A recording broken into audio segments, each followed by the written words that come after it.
La comunicación interpersonal se puede definir como el proceso verbal y no verbal que se establece entre dos o más personas en el que se produce un intercambio de información, creencias, actitudes y emociones. No obstante, este proceso comunicativo en muchas ocasiones no es efectivo, es decir, no consigue el objetivo que pretende alcanzar. En el ámbito de la salud, la comunicación interpersonal es un fenómeno de enorme complejidad en el que están implicados muchos elementos. Conseguir una comunicación efectiva es esencial. Para ello es necesario combinar una serie de elementos y de habilidades, entre los que destacan 5: la información, la credibilidad, la atención, la comunicación no verbal y la empatía. La información, además de ser un derecho del paciente, constituye un requisito previo a su autonomía. Se asocia con un mejor ajuste en el afrontamiento de los diversos cambios provocados por la enfermedad y constituye una condición necesaria, aunque no suficiente, para adoptar comportamientos de salud.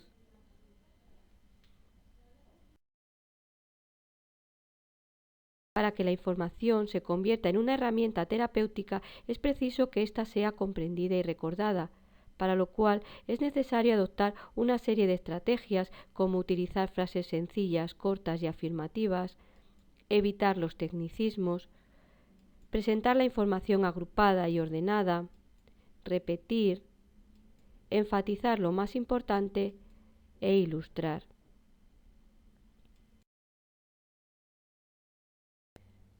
La credibilidad del profesional de la salud es una variable que juega un papel importante en la comunicación efectiva. Cuando una persona escucha a un profesional, presta una buena parte de su atención a la credibilidad.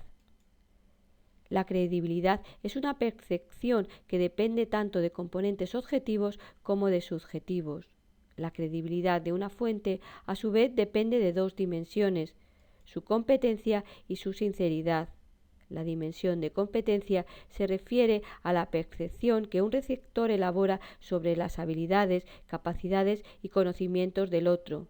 El receptor estima la competencia percibida del emisor a través de la seguridad en la transmisión del mensaje, la formación, la ocupación y la experiencia. La sinceridad percibida es una percepción sobre la verdad, la falta de fingimiento o mentira en lo que alguien hace o dice. Aunque deseable, en ocasiones esta sinceridad resulta difícil ponerla de manifiesto, especialmente cuando se cometen errores.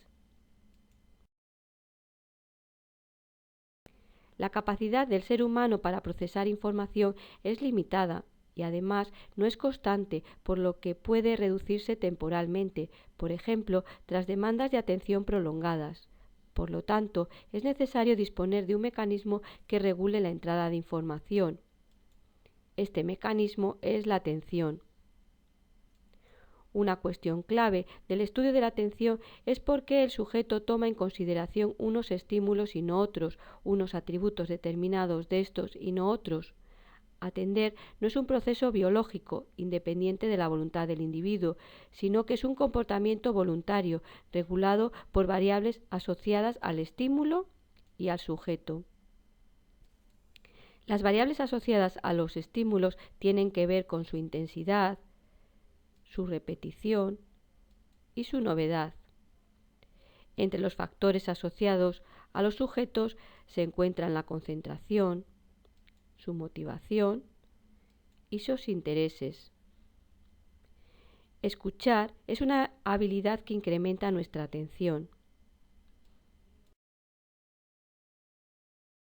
La comunicación no verbal también juega un papel primordial en la comunicación interpersonal. En una interacción no es posible no comunicar. Aunque no se exprese nada verbalmente, se está transmitiendo información. Se estima que en una comunicación cara a cara el 35% es comunicación verbal y el 65% comunicación no verbal. Bajo la denominación de comunicación no verbal se incluye un conjunto de elementos que nos proporcionan información en ausencia de palabras. Los elementos que integran la comunicación no verbal se pueden englobar dentro de 3 grupos: la kinesia, la prosemia y la paralingüística. La kinesia se ocupa de la comunicación no verbal expresada a través de los movimientos del cuerpo. Las principales fuentes de comportamiento kinésico estudiados han sido la postura corporal, los gestos, la expresión facial, la mirada y la sonrisa. La prosemia se encarga de estudiar el comportamiento no verbal relacionado con la utilización y estructuración del espacio inmediato de la persona. La paralingüística estudia los elementos que acompañan a la comunicación lingüística. Por último, el desarrollo de la empatía, la capacidad de ponerse en el lugar del otro. Asimismo, constituye un elemento importante en el desarrollo de una comunicación efectiva en el ámbito de la salud.